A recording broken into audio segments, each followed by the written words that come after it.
Hi, Bill Henshaw here again, your walking constitution, and an update on current events that kind of affect me personally a bit with my quote unquote family.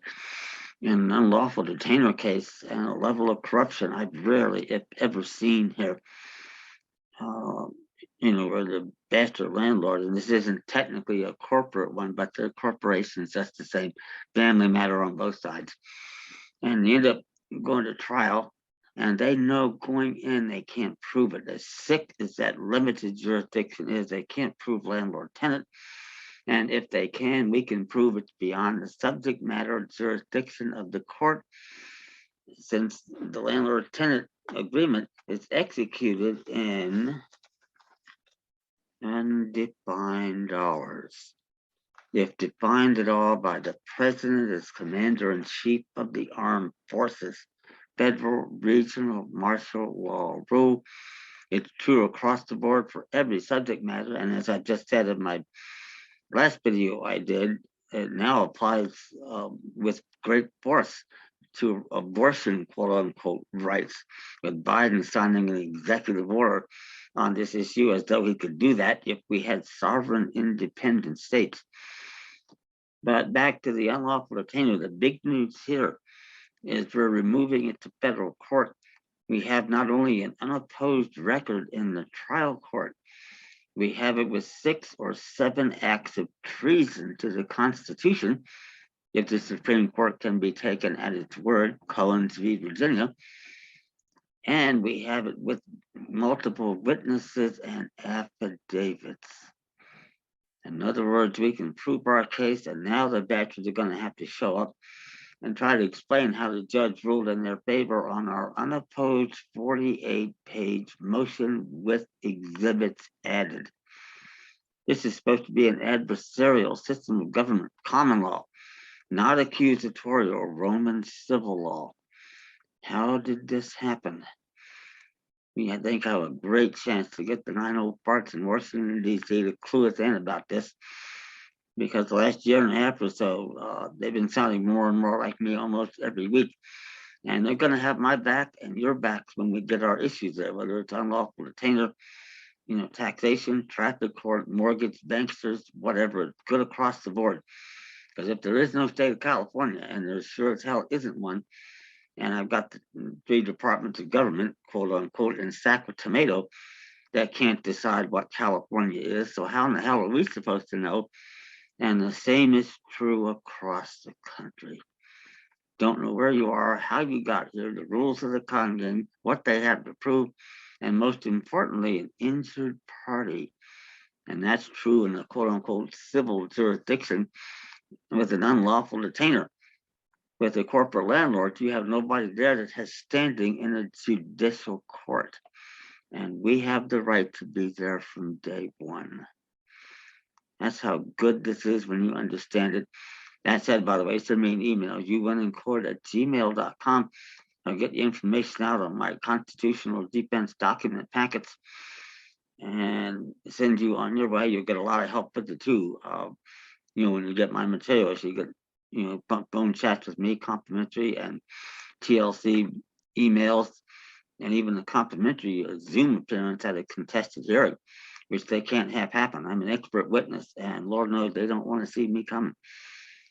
But it's gotten that bad, and with quasi family and what the damn attorney has done to them, we're going to make them pay.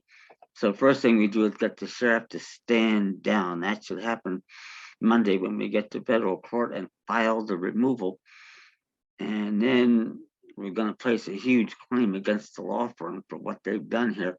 Whether we have to file suit there, I don't know. And what it will be, I don't know.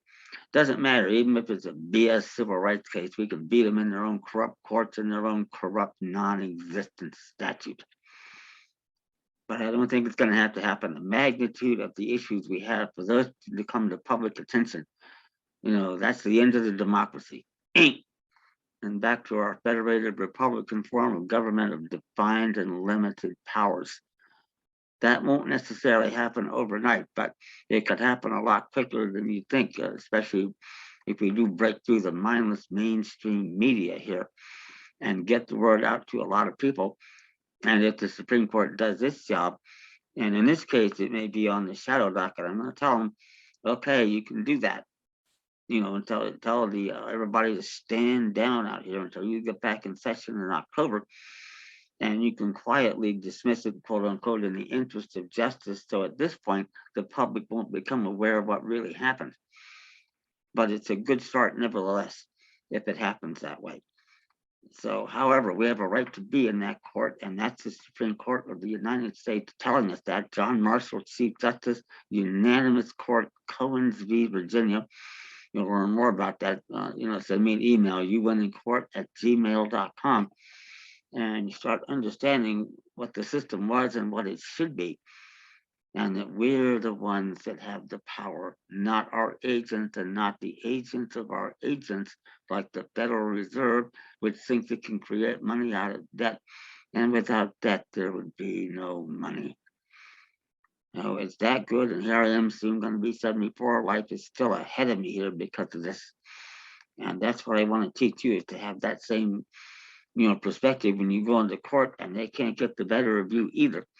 It looks like they temporarily have done in this unlawful detainer case, but the black-robed bastard that was involved here, I saw him, last month when he came back from a recess after threatening my friend with trial on the same day, and all of a sudden found his docket was too busy to do it until 2 weeks later.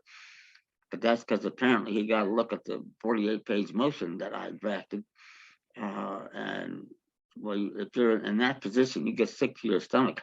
What he should have done was dismiss the case there and then. And I would love to ask him in front of a federal criminal grand jury why he didn't do that, with a sworn oath to be bound by this Constitution and the laws enacted and pursuant thereof.